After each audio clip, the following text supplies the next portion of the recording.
So as we can see in this graph, there has been a huge growth in telecommuting. Basically, it has gone up about 54% increase in use as with work from home as a benefit that is being offered to companies. Obviously, during the pandemic, it was significantly higher.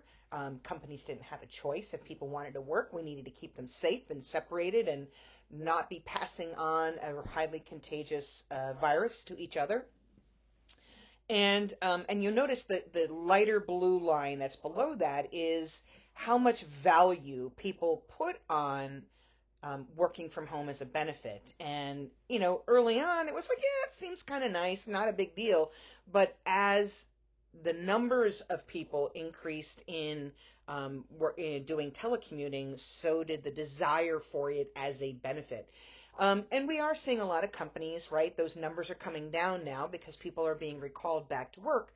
But broadly speaking, telecommuting's here to stay. And we recognize that what matters is getting the work done, not necessarily being there in the office. That notion of having to have FaceTime seems to be going away. But I like this graph because it goes right to 2020, and we know what happened after 2020 is really hard to predict in terms of a trend because it's an outlier, right? And maybe it's a catalyst for more companies being more comfortable with working from home, but it was definitely an outlier year or outlier few years where people were definitely working from home like that.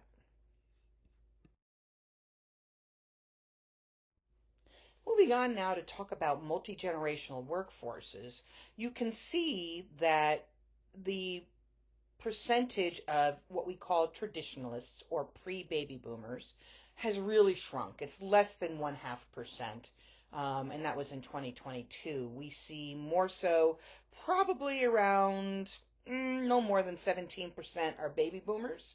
Another 25% is Gen X, and then another 27 and 19, that's 46%. So almost 50% are millennials. And then just under 12% are Gen Zs. So these are the newest people entering the workforce right now. And then that expands all the way to, the traditionalists who are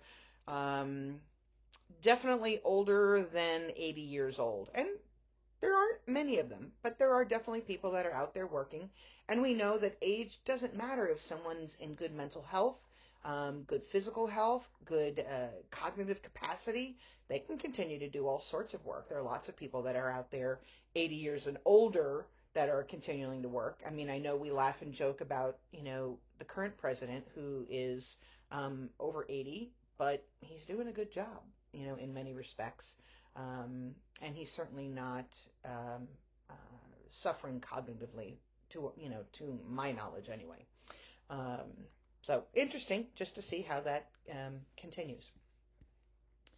So the goal here to talk about this multi-generational workforce is that every generation, and I'm going to count the first and second wave boomers and the first and second wave millennials as just one generation.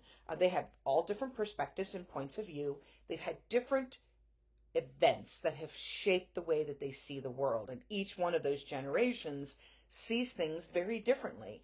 And it's not uncommon for us to look at the generations behind us and go, how can you think that way? How do you see things that way? Because the way I see it is this way. Well, that's because the way that we framed and saw things is very different than the way that boomers have framed and saw things, and that's different than the way millennials have will frame and see things.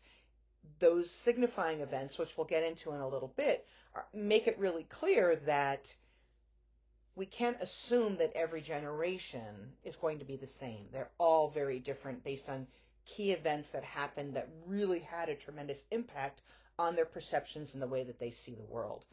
So there's different perspective, different working styles, different communication styles, and they have different approaches to conflict resolution. So we'll get into each generation and we'll learn a little bit more about them next.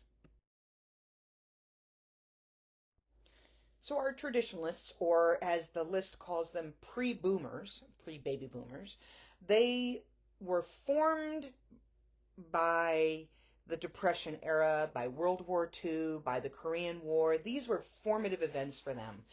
Other names for them are pre-boomers, right? Or industrialists, Depression babies, radio babies, G.I. Joe generation, the greatest generation, all sorts of names that they're known by. But we'll use traditionalists because it really gets us a sense of what they thought, was considered to be very traditional, what mattered the most, how they saw the world. And as I said, when you grow up in a depression, when you're not sure that there's going to be food on your table or that you're going to have a job, they see work as a privilege. For them, oh my gosh, I have a job and I can't complain about it. I shouldn't complain about it. I'll be stoic. And now that we have a lot more uh, opportunity to do different jobs and do different things, very different than what it was like during that depression, we don't see work as a privilege, and we are much more apt to say, no, this is not going to work. I don't like this. I'm unhappy with this, whatever it is. I'm going to change jobs because I don't like the way that they're handling this. So I want to do something different. We are much more likely to stand up for our rights as employees, whereas traditionalists were far more likely to be more conservative in their approach to things, and they really did not want to rock the boat at all because they truly believed that, if they did, they might not have a job, and this is also when we talked about paternalism before, right? This is the era of paternalism, right? That organizations were father figures and they took care of their workers, and that's why people didn't want to rock the boat. They liked what they had. They didn't have to worry about things, and they knew that they would have a job no matter what. And we see that that's incredibly different than what we see now.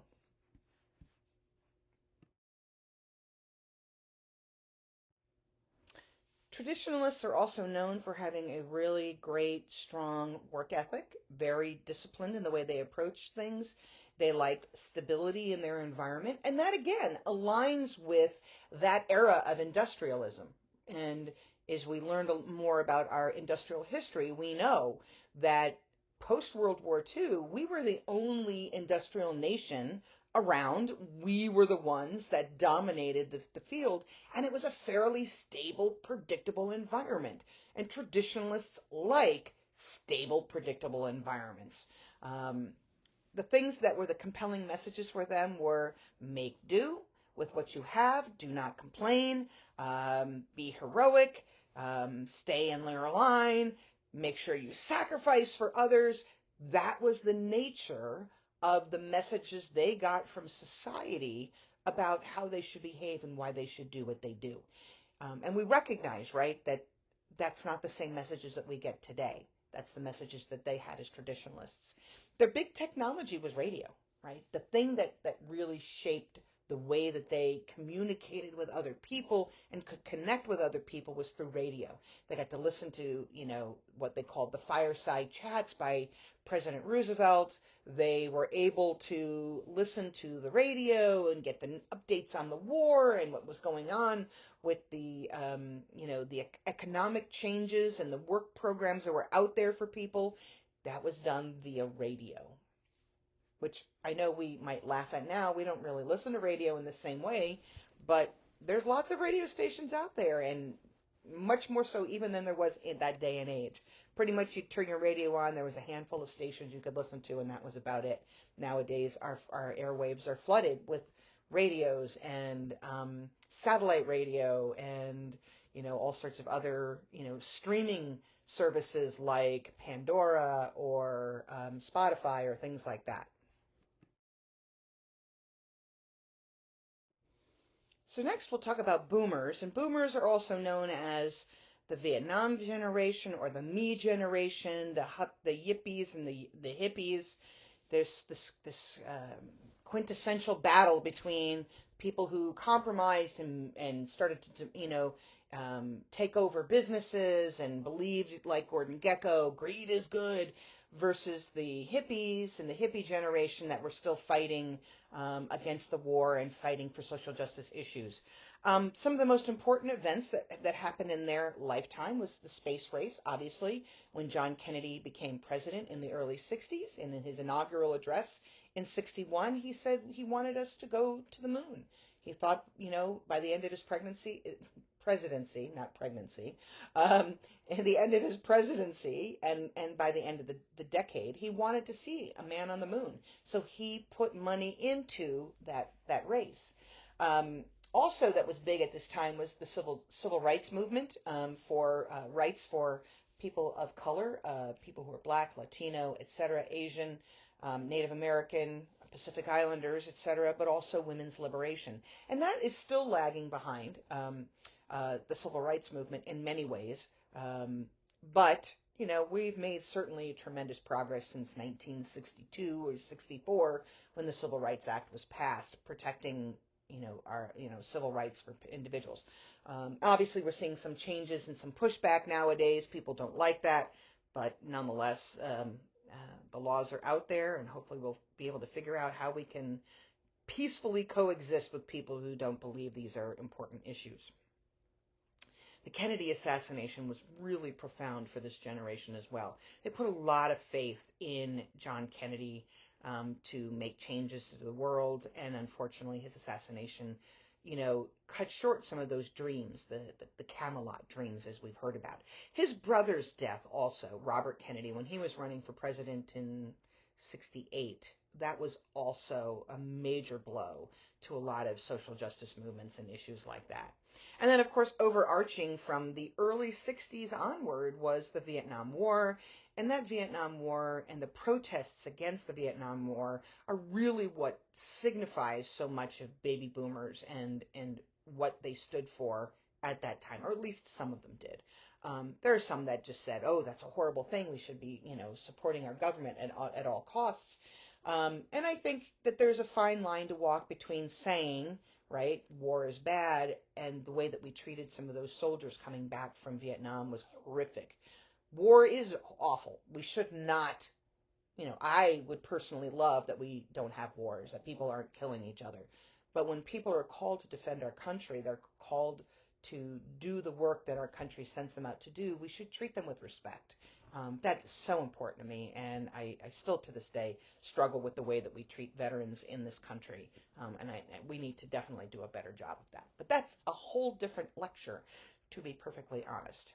So that Vietnam War and the way that people approached how they protested it, how they accepted it, how they treated the soldiers, these are all things that were really problematic.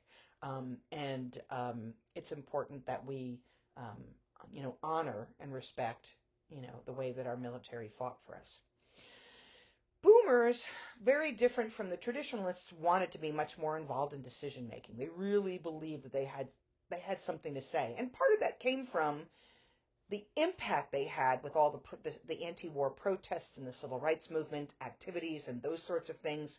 So it is kind of cool to see people really, really pushing, to have their voice heard in the workplace. And for them, jobs were not something that they were simply grateful for, like the traditionalists, their parents, and what happened after World War II and during the Depression and World War II. They believed that a job and had an integral part of their identity, that what they did really signified who they are as human beings and what their self-worth was. They believed in working incredibly long hours and doing whatever it took to go the extra mile to do whatever it takes. They were also moved towards more team-oriented focus. They believed in participative management. They are the ones that came up with the idea of quality circles. The goal of the boomers was to really be more collaborative in their approach, to have a voice in the decision-making process.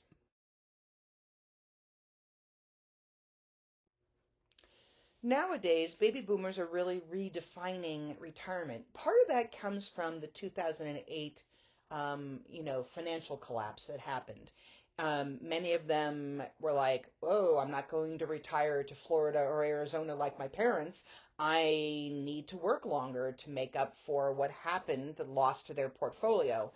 People that had put money into Bernie Madoff's, schemes and found that they lost money because of that. So they are redefining retirement. They're doing things different. They're staying active longer, in which case that's a wonderful pro for boomers, but it creates problems for our up and coming generations that are looking for work opportunities.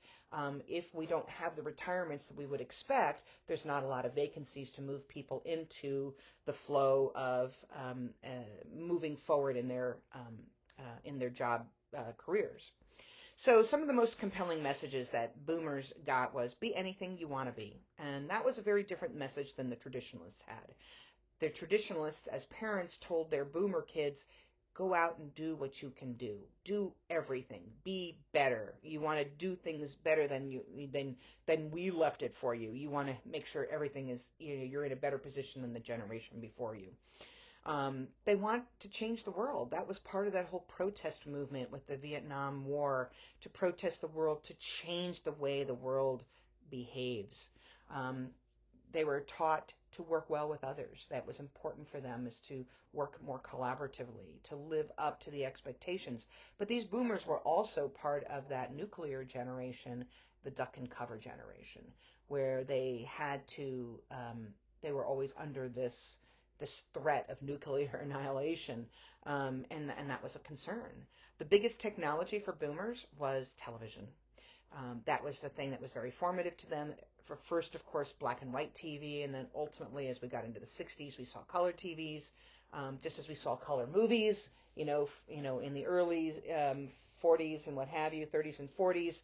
I think like Wizard of Oz was in the 30s at some point, or the 40s. The duck and cover, the television. I'm sorry, the television was a huge issue for folks, in terms of how it really brought much more information into the homes, watching television programs, watching news, Walter Cronkite, and going beyond what we could digest from the radio, but now getting to see it visually and auditorially. How television really had an impact on people. And we take it for granted, right? Everybody's got a TV in almost every room in their house. You could literally watch TV on your computers or on your iPhones or smartphones, whatever it is, and it's stunning to see how we take that for granted in only 60 years, how much that technology has changed. And of course, where we're at technologically is very interesting as well.